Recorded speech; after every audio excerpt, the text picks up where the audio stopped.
Dara at Melka na shock sa bahay ngayon ni Carla. At bahay ni Carla tapos na sa pagpipintura, yan ang ating pag-uusapan mamaya.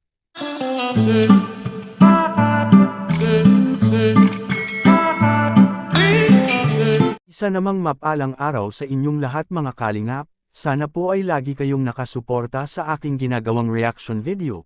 At kung nagustuhan po natin ang ganitong kwento, huwag po nating kalimutang mag-subscribe sa maliit na channel na ito, at paunawa ating tapusin ang kabuohang nilalaman nito. Siyempre huwag din nating kalimutang suportahan ang ama ng kalingap na si Val Santos Matubang at Kalingap Rab. Shock na lamang si Dara at Melka sa kanilang nakita sa bahay ngayon ni Carla na nagandahan sila sa kulay nito, pati na rin sa laki ng bahay na may sukat na tamang laki na at mayroon itong 3 kwarto na may lawak naman na sala sa loob nito mga kalingap. Kahit na pinagawaan man sila ng bahay kay Kalingap Rab si Dara at Melka ay humanga ito ngayon mismo sa bahay ng kanilang kaibigan na si Carla mga kalingap. Na umabot din ng milyon ito kasama na ang mga kagamitan sa loob nito. Maswerte talaga ang ating bida na si Carla mga kalingap.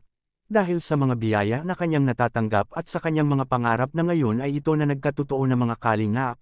Sobrang malaki ang pasasalamat ngayon ni Carla sa mga tao na laging sumusuporta sa kanya at lalo na kay Kalingap Rab na malaki ang naitulong sa kanyang buhay at sa kanyang pamilya mga kalingap.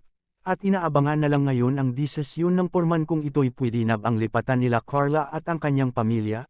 Dahil sabik na sila ngayon na matirahan na ito mga kalingap. At pati na rin sa pintura nito ay tapos na rin, at sobrang ganda ng kalalabasan nito tamang-tama lang ang kulay para kay Carla mga kalingap. Dahil usong-uso naman ngayon ang ganitong design sa kulay sa bahay na ating makikita sa karamihan. Na sa baba ay iba ang color nito at sa taas din ay iba mga kalingap. Pansin na pansin ngayon ang bahay ni Carla sa Team Kalingap. Pati na rin sa kanilang lugar ay napansin din nila ang ganda ng bahay ngayon ni Carla at bihira lamang sa kanilang baryo na magkaroon ng ganitong bahay. Dahil pangmayaman lamang ang makakagawa ng ganitong kalaki kasi umabot lamang naman ito ng mahigit o lagpas pa sa 1 milyon mga kalingap. At dito lang ito nakukuha ang budget sa mga taong nag-sponsor nito kay Carla at Kalingap Rab, na laging gumagawa ng paraan para mapadali ito at ngayon sa wakas at tapos na mga kalingap.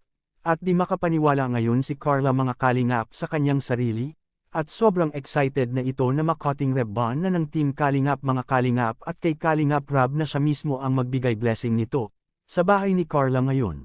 At amimi na lang ngayon ang mga basher sa bahay ni Carla sa kanilang nakita, na kompleto na ito at tapos na ang mga pintura sa bahay at may mga gamit na ito sa loob mga kalingap.